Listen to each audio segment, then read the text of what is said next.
over suffer and height boat length. Almost 4. So we're looking at Manhasset backing into their lane with Brighton locked on. Finishing first from the time trial was Pittsford Crew. We'll see them over in lane 9. We had some tight finishes between the second and third, Fayetteville Manlius and Row America Rye. Just 0.3 seconds between those two crews. Looks like most people in this A final had a target of around 5:45 to 6 minute pace. There's a bit of a headwind, so a lot of people finishing in that like 6:02 to 6:05 range. And I think some of our winning times have been A final wise been about 5 seconds off their time trial times, just with the increasing headwind. Fayetteville Manlius over there in lane 8 getting their point so that we can get this underway. The crosswind is a bit shifty, so we've seen it blowing boats to their starboard side. We've seen the wind blowing boats to their port side, so gotta be ready for anything in that bow pair. Wouldn't want to be predictable. Well, that would be boring. Can't have that. Not at Fish Creek. I need the mud. I need the wind. I need headwind, head current. I need all of the trials and tribulations, or else what are we doing?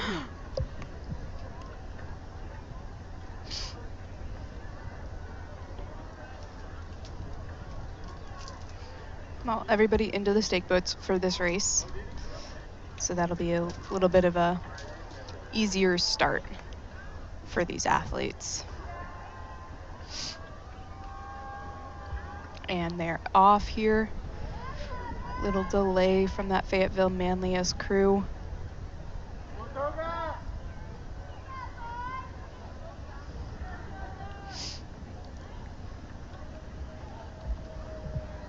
So we've got a mix of club and Scholastic in this event.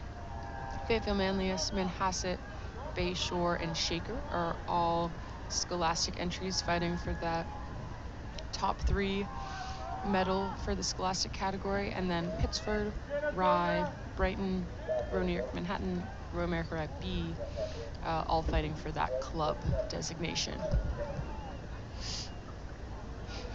Wow. Very close racing here. In Fayetteville Manlius, they had that little bit of delay off of the start. They are really right pushing it back. Yeah.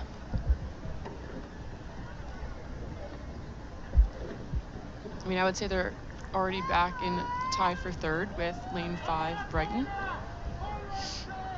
Yeah. We're sitting a little bit ahead of the field, so we're not looking at straight on level. We're looking at Pittsford sitting about 4 seats up on Rye, who's sitting about 3 seats up on the rest of the field.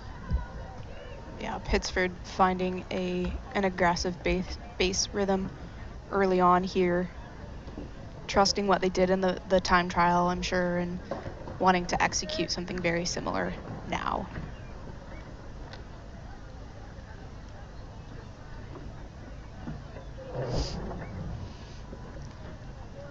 Yeah, shout out to Fayetteville Manlius for clawing their way back in here, but you gotta tip your hat to Manhasset and Brighton for really pushing the envelope here in that first 500.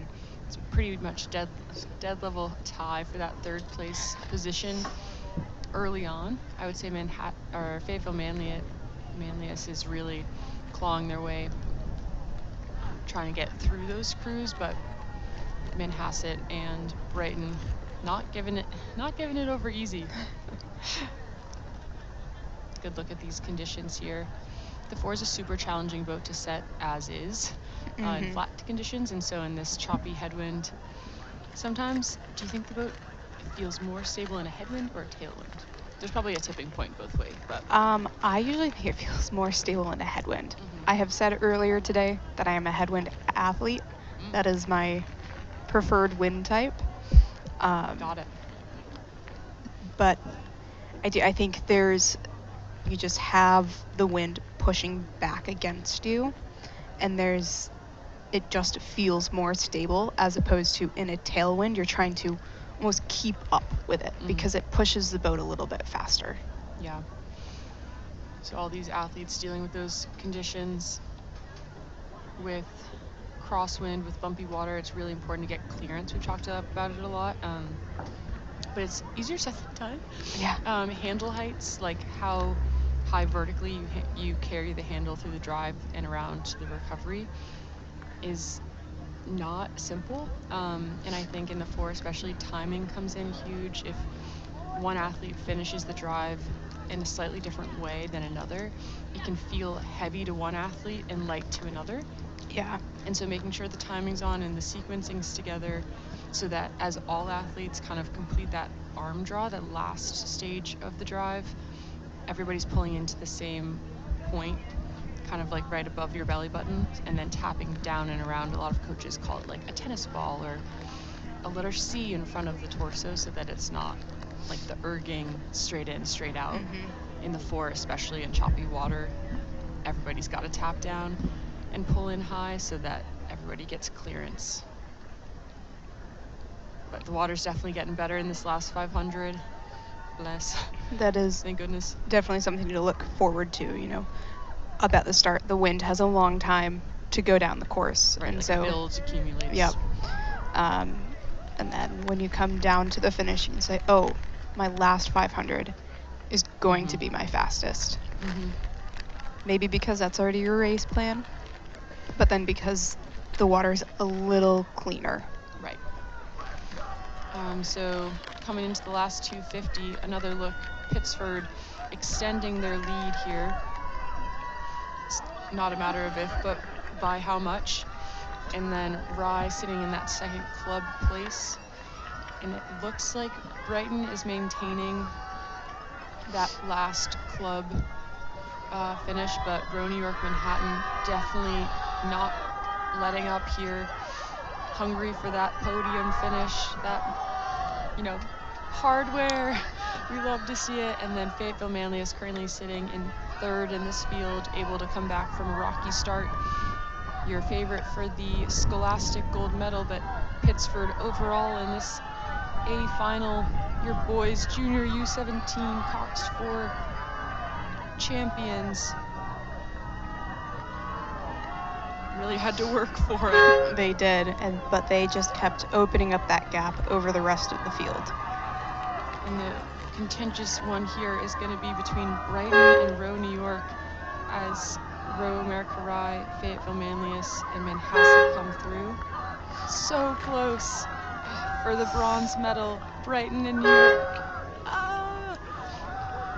Wow, what a push from Row New York. They take the bronze away from Brighton, the club bronze. Wow. And Good race here, too. So close. Shaker.